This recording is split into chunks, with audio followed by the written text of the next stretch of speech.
Hello, everyone. Jeffrey Stanley here with an important announcement. Stop what you're doing, watch, and listen. Make sure you're sitting down, because your life will never be the same.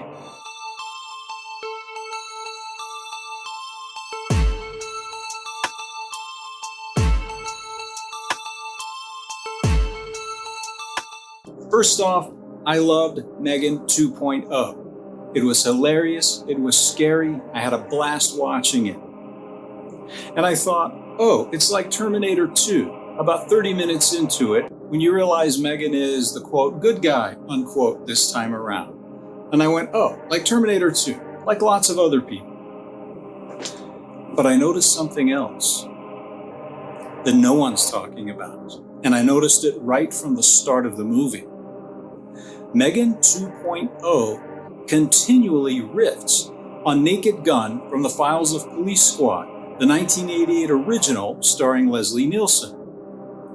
You might know that a sequel to The Naked Gun is about to drop, starring Liam Neeson. Yeah, I know. 2 months after the release of M3GAN during the same blockbuster summer of 2025. Coincidence? Or are darker forces at work? Stay with me.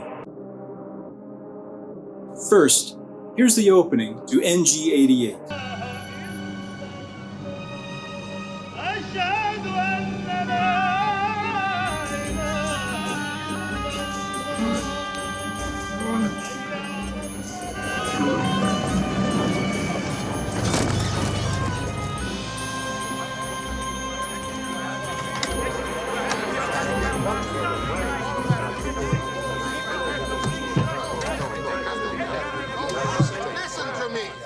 Killing a few hostages is not sufficient.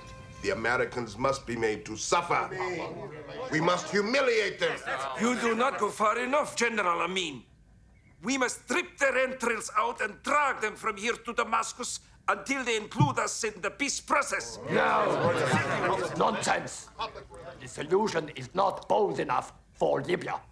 I say wipe out Washington and New York. What? And spoil 3 years of good public relations? I have the Americans believing I am a nice guy. In some of their polls, I am more popular than their president. Gentlemen, this is getting us nowhere.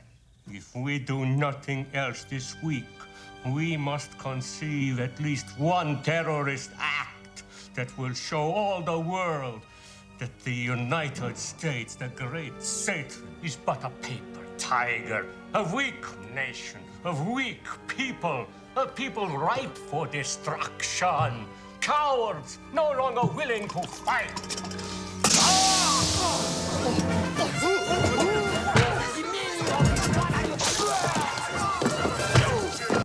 So, Frank Drebin is in Beirut, Lebanon.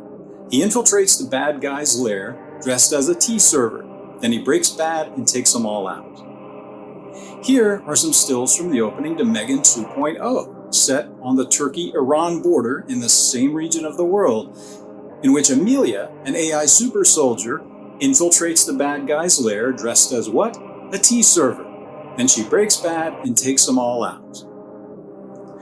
I took this as an intentional nod to NG88. It seemed obvious to me, a parody of a parody. And I thought, people must be talking about this. But they're not.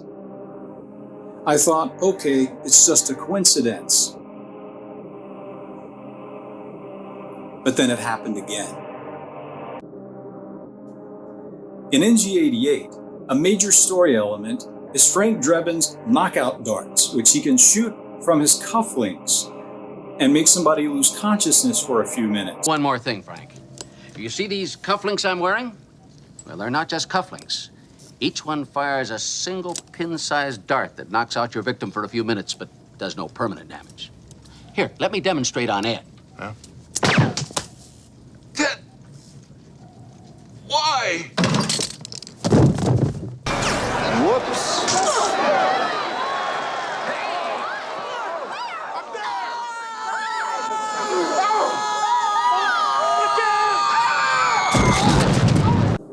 Guess what happens in M3GAN 2.0? One of the good guys knocks someone out with a chloroform-soaked handkerchief, then a few minutes later has to sneeze and reaches for the wrong handkerchief in his pocket and knocks himself out. The comic sensibility there could be straight out of NG-88. In NG-88, evil villain Ludwig uses mind control to turn humans into obedient killing machines. This itself is a parody of the 1962 political thriller, The Manchurian Candidate, using 20th century science to make people into obedient killers.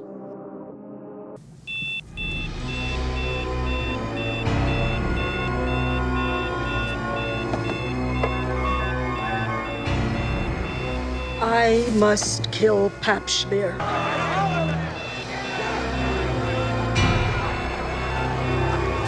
I must kill.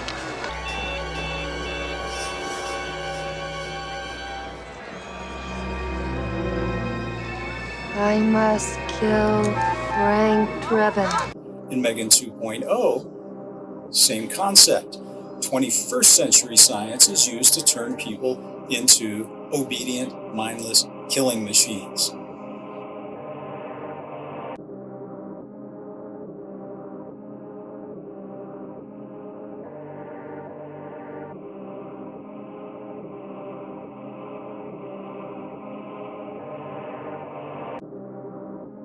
One time is coincidence, but 3 times, that's not a coincidence.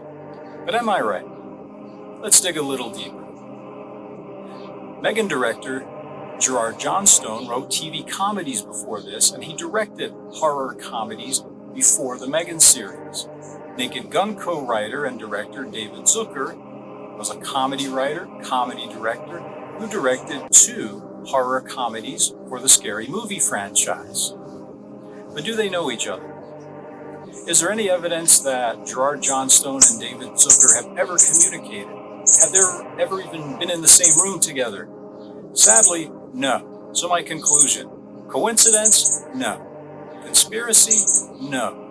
Subtle tribute from Gerard Johnstone to NG-88 and David Zucker? I contend absolutely yes. But here will be the proof. Here's the litmus test. Will NG-25 tip its hat at the M3GAN series? Let's wait, watch, and find out.